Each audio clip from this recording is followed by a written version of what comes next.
Hello and welcome to Be Technological Educators. Today we're going to show you a really cool website called LessonPix.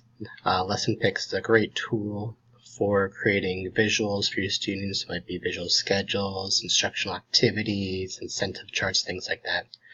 The website's very similar to BoardMaker. However, one of the great features of, I guess not features, but one of the great things about LessonPix is it's only $36 per year. So I'm just going to show you some of the cool tools with this site and some of the ways I've used it with my students. But yeah, I highly recommend it, and I think it'll definitely help you and your students out in your classroom. It'll also save you a lot of time in making materials. So this is LessonPix. As I was saying, LessonPix is only $36 a year. There's a lot of really cool things you can make in LessonPix. So before I show you how to use it, let me show you some of the materials I've made through it. LessonPix allows you to make lots of cool activities. So for instance, this was a first in chart I made for a student to help them see that once they completed their activity, they got to work on their preferred task. I was able to generate a schedule for them. So this is a manipulative schedule. Once you print it, comes with all the pieces and everything you need. You can put your laminate it and Velcro it, and you've got your visual schedule. Great thing with this website is you can make materials on the fly in under 5-10 minutes. You're going to spend more time Velcroing than you will be searching for pictures and creating the materials that you need. But yeah, this is the visual schedule. See what else I've got on here. A bathroom routine for a student going into the bathroom. One of the other cool tools I'll show you is that you're able to create communication boards for things such as your GoTalks and other augmented communication devices. This website has a lot of templates that are ready to go, but if they don't have something you like, just like you would go to Google Images to get a picture, you're able to take the pictures from this website and upload it to any other program you want. So I really use Microsoft Word and Publisher a lot. So some additional resources I made were a basic communication board for student one-on-one classes, and these are all pictures from LessonPix. So you can upload it to Publisher to make materials. Create it and put it into Word, create incentive charts with their pictures. And the one thing I love about this website is that the pictures are clean, easy to follow, easy to read.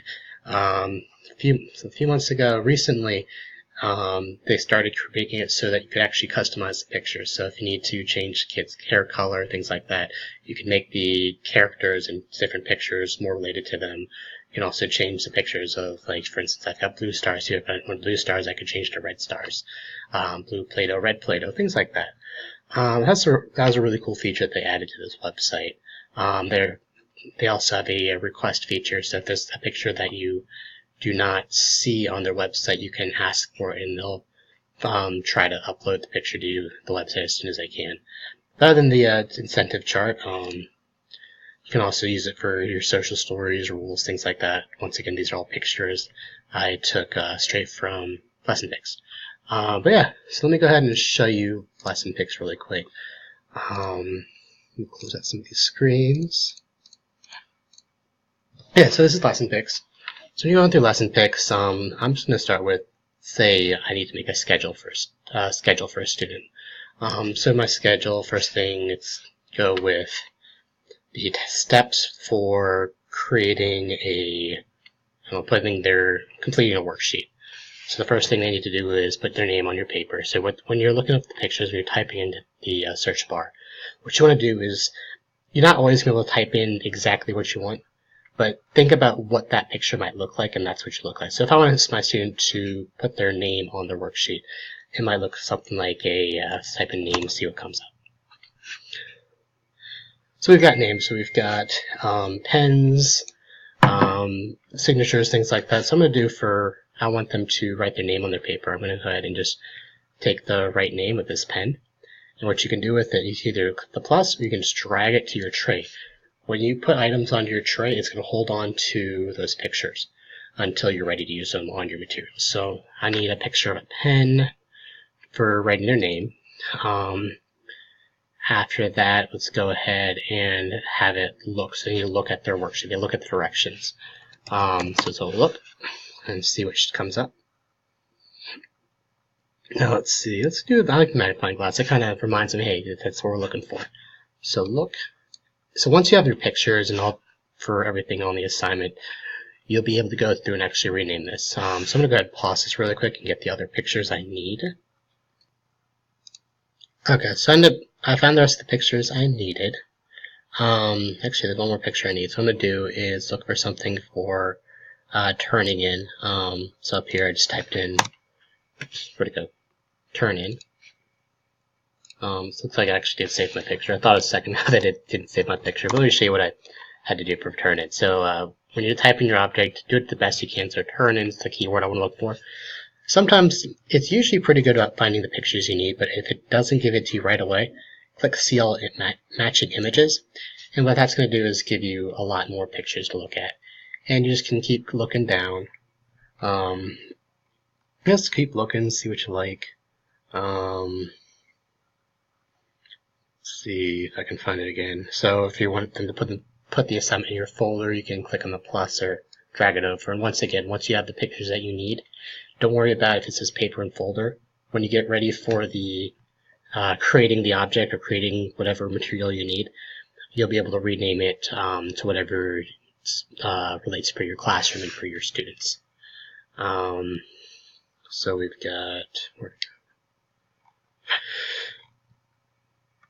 Alright, so right here we've got turn in homework. We've got two different ones. We got on this picture, it says homework. On this side it doesn't. So I went ahead and chose the picture that said nothing on it. Let's say I put it over here and oops, I put one too many pictures on here, or if there's something I don't like on here. What you can do is just click on the picture, hold it, just drop in this trash can, and that removes it. Yeah, so now that I've got all my materials, what you're going to do is click Create Materials. What I like to do whenever I work on something is click Save. What that's going to do is allow you to save whatever pictures you need so that you can go back at a later time. Let's say your student loses the material. You can go back and re-download the PDF. Let's say you want to tweak your routine, add to it. Rather than having to go re-find all the pictures, you can save it into one place and it'll hold on to pictures. So I'm going to call this complete work routine. Click Save. And what that's going to do is, if I hit load, it'll allow me to go and load those pictures back up. I'm going to go over the screen in a second, but again, this is where you can rename things, but I'm going to show it to you from a different play. So once you're ready for the schedule, hit Create Materials.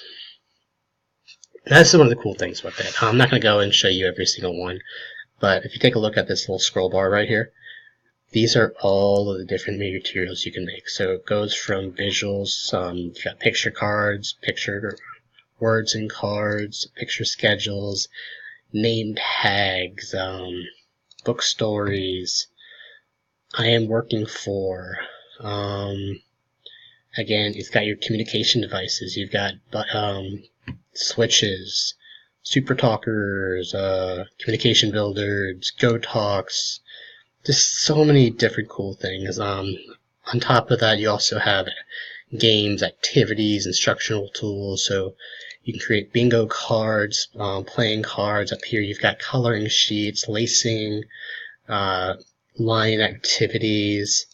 I have Who Has, election ballots, reading materials, just all sorts of cool stuff. And it goes on. So yeah, you can definitely find pictures and activities for your whole entire classroom, for your students, things like that. But for the purpose of today, we're looking at a schedule. So I'm going to go back to the top and click on Picture Schedule. So the cool thing with the Picture Schedule is that training is not the only schedule. So you can go and click Next, click on what you want. So under Title for this one, I'm going to put write your name on the paper. Next is read the directions, complete the assignment, and then turn in your finished work. That way the student has a routine of what they need. Click Next. So you can give it a title. So I'm just going to call this How to Complete an Assignment. Now here, these are the different types of schedules you can make. So you've got a sequence schedule, so that's this right here. And what you would be able to do is laminate it and then put Velcro pieces on it. So for this one, the student could actually pull the pieces off as they finish it. You've got a strip schedule, vertical strip. So in this one, it is horizontal. This one's the same thing, it's vertical. You've got, this is if you want them to complete the assignment multiple times.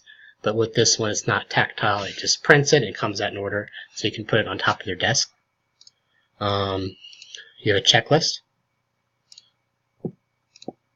a numbered schedule. This is where one of the cute ones, a train schedule, a monkey climbing a tree, and a flap schedule, so they can go and fold the flap back and forth to show that how they've done different tasks, things like that. So what I'm going to do for this one, I think, is a strip schedule. So you can choose the number of steps you want on the page. So you can go up to 10 on this one. I chose 4 steps. I don't need more than 4. You can go with the fonts. I prefer Comic Sans. I think it's easy to read. Students like it, things like that.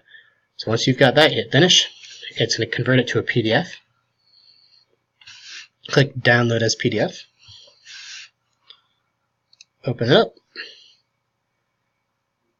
And here is your visual schedule. So now all you would have to do with this type of schedule is I would put it on a student's desk at the very top so they can see each other reminders.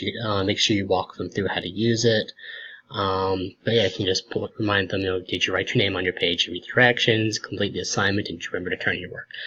This provides a visual so that if your student's off task and you just go over, you can tap it to remind them of each step to finish, things like that.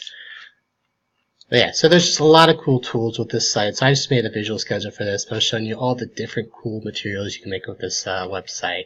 I use this heavily with my job, heavily with my students. As again, this website, it's $36 a year compared to BoardMaker. I love BoardMaker, but on a teacher's salary, it's not always easy to get access to BoardMakers with the rising costs in software. So this website does it all. It's just a really great website for you to use with your students and help save you time. You saw how quickly I just made that whole entire schedule. Yeah, thank you for checking out the Technological Educators. Once again, we showed you LessonPix. It's a great tool. If you'd like to follow more, join in with the conversation, and continue to learn about different tech resources, be sure to check us out on our website at www.bteched.com, on our Facebook page at bteched, our Twitter page at bteched, and our YouTube channel at Super Tech Educator. Once again, thank you for checking us out. I hope that you guys have a great week. Please let us know if there's ever anything you would like us to share, or if you have any questions or ideas for future videos and lessons. Thank you. Bye.